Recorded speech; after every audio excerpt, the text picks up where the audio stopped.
Pada tanggal 17 Desember 1903, sejarah penerbangan berubah selamanya ketika Wright bersaudara melakukan penerbangan pertama dan sukses di dunia.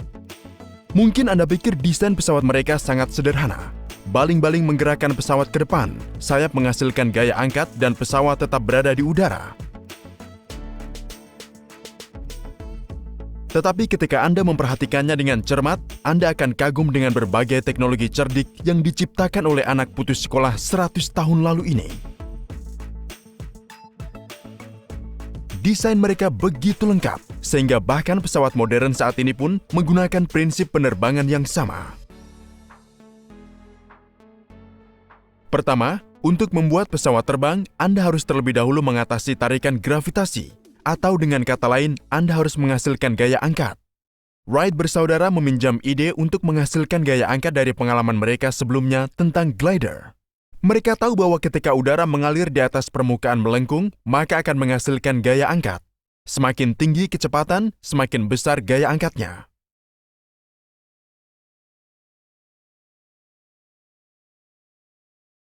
Peningkatan sudut serang juga meningkatkan gaya angkat. Bagaimana gaya angkat ini dihasilkan? Itu topik untuk video lain. Untuk membuat pesawat bergerak maju, digunakan dua bilah baling-baling. Baling-baling ini menghasilkan gaya dorong. Sekali lagi dari prinsip airfoil yang sama. Bilah baling-baling tipis adalah pilihan desain yang cerdas. Sampai saat itu orang umumnya percaya bahwa baling-baling pesawat terbang haruslah seperti baling-baling kapal. Namun, Wright bersaudara membuktikan bahwa untuk bekerja secara efisien di udara, baling-baling sempit berkecepatan tinggi adalah pilihan ideal. Selain itu, Anda akan melihat bahwa baling-baling berputar ke arah yang berlawanan. Ini adalah keputusan desain penting lainnya. Tanpa ini, kontrol pesawat tidak akan mungkin terjadi. Kita akan membahasnya di akhir video. Baling-baling digerakkan oleh mesin yang berada di sayap. Untuk menerbangkan pesawat, Anda harus mematuhi persamaan gaya penerbangan berikut. Untuk menghasilkan desain pesawat yang memenuhi persamaan ini, Wright bersaudara mengembangkan data gaya angkatnya sendiri dengan meninggalkan semua data gaya angkat salah yang ada saat itu. Sayap milik Wright bersaudara memiliki titik teratas di dekat ujung terdepan. Desain ini menghasilkan lebih banyak gaya angka daripada desain teratas di tengah yang digunakan pada waktu itu. Pesawat ini tidak akan terangkat dari tanah hanya dengan desain sayap yang dioptimalkan saja. Wright bersaudara kemudian menyadari bahwa mesin otomobil berat yang digunakan adalah penjahat utamanya. Mereka harus membuat mesinnya lebih ringan tanpa mengurangi output dayanya. Hanya mesin kuat yang bisa memberikan kecepatan yang baik bagi pesawat. Seperti yang dijelaskan sebelumnya, semakin tinggi kecepatan, semakin besar gaya angkatnya. Tidak dapat menemukan mesin seperti itu, kemudian Wright bersaudara merancang dan membuat mesin sendiri dengan bantuan mekanik mereka. Mesin 12 HP petrol yang ringan. Bahkan sebelum pengembangan mesin baru, Wright bersaudara telah menghitung bahwa mereka membutuhkan mesin dengan berat kurang dari 200 pound dengan setidaknya 8 tenaga kuda untuk memenuhi persamaan penerbangan.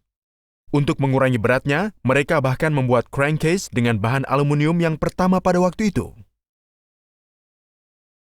Mereka mengecat hitam crankcase-nya sehingga para pesaing tidak akan tahu bahan konstruksinya. Anda bisa melihat detil mekanisme rantai dan sproket yang digunakan untuk mentransfer daya dari mesin ke bilah baling-baling. Dengan desain ini, pada kecepatan pesawat yang tepat, maka gaya angkat akan menyusul tarikan gravitasi dan pesawat akan lepas landas. Apakah Anda melihat ada rel dalam tampilan ini? Itu adalah keputusan desain cerdas Wright bersaudara lainnya. Mereka tahu bahwa tidak mungkin mendapatkan kecepatan pesawat yang bagus di medan berpasir. Jadi, mereka menggunakan pengaturan lintasan rel sepanjang 60 kaki untuk kelancaran lepas landas. Inovasi utama Wright bersaudara adalah pengembangan kontrol penerbangan yang berhasil. Kecelakaan pesawat adalah masalah umum pada masa itu dan tidak ada yang tahu bagaimana cara mengendalikannya. Agar penerbangan berhasil dikendalikan, Wright bersaudara harus mengendalikan pesawat mereka dalam 3 sumbu: pitch, roll, dan yaw. mereka kembali mengandalkan prinsip airfoil untuk menyelesaikan tugas ini. Untuk melakukan pitch pada pesawat, Wright Flyer memiliki pengaturan elevator di bagian depan. Anda bisa melihat bahwa dengan menggerakkan tuas ini, mekanisme tali mengubah sudut elevator. Jika elevator diputar, akan ada gaya angkat ke atas sesuai prinsip airfoil. Torsi yang dihasilkan oleh gaya angkat ini bisa mendorong seluruh pesawat ke atas, seperti yang ditunjukkan.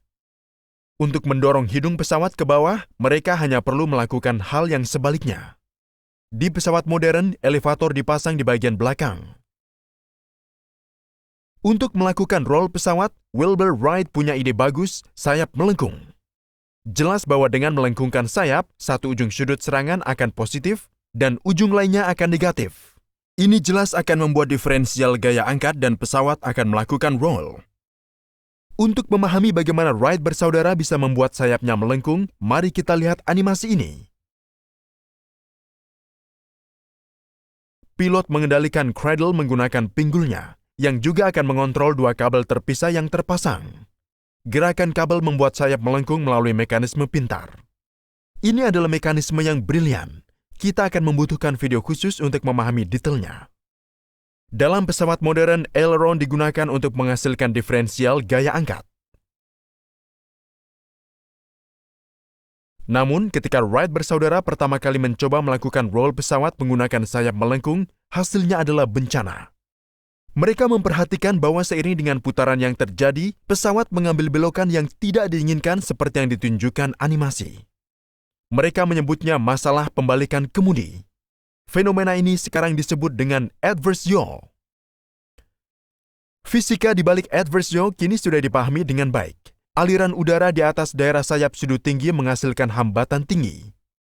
Di ujung lain, gaya tariknya rendah. Perbedaan gaya tarik membuat pesawat melakukan yaw seperti yang ditunjukkan.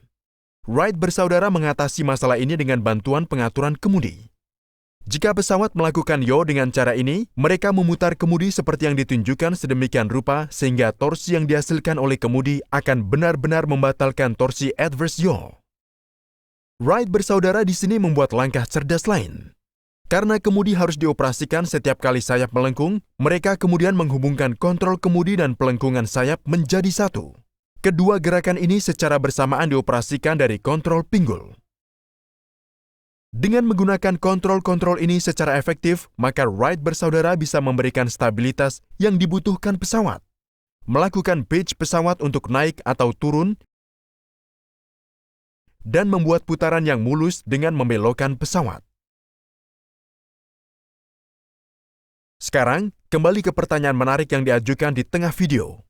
Mengapa Wright bersaudara menggunakan arah rotasi yang berlawanan pada baling-balingnya?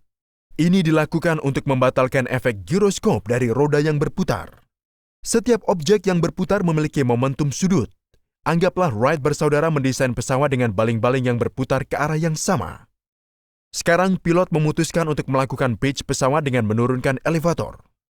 Turunnya elevator jelas akan menghasilkan torsi seperti yang ditunjukkan.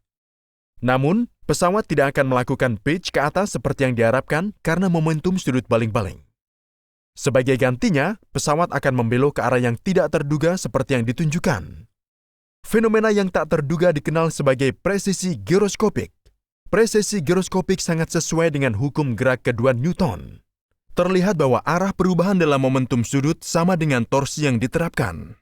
Satu-satunya cara untuk mengatasi perilaku tak terduga tersebut adalah dengan menghilangkan penyebabnya, momentum sudut baling-baling yang berputar.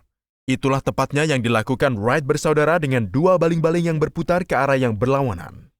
Sungguh mengherankan saat mengetahui bahwa Wright bersaudara memikirkan tentang hal-hal teknis yang sedemikian rinci, meskipun pendidikan formal mereka terbatas. Apakah Anda memperhatikan bahwa posisi pilot tidak di tengah pesawat? Tolong dukung kami dengan mengklik tombol bantuan jika Anda kagum dengan prestasi teknik luar biasa yang dicapai oleh Wright bersaudara. Juga beritahu kami di kotak komentar mengapa menurut Anda Wright bersaudara memutuskan untuk menempatkan pilot sedikit bergeser dari tengah. Terima kasih.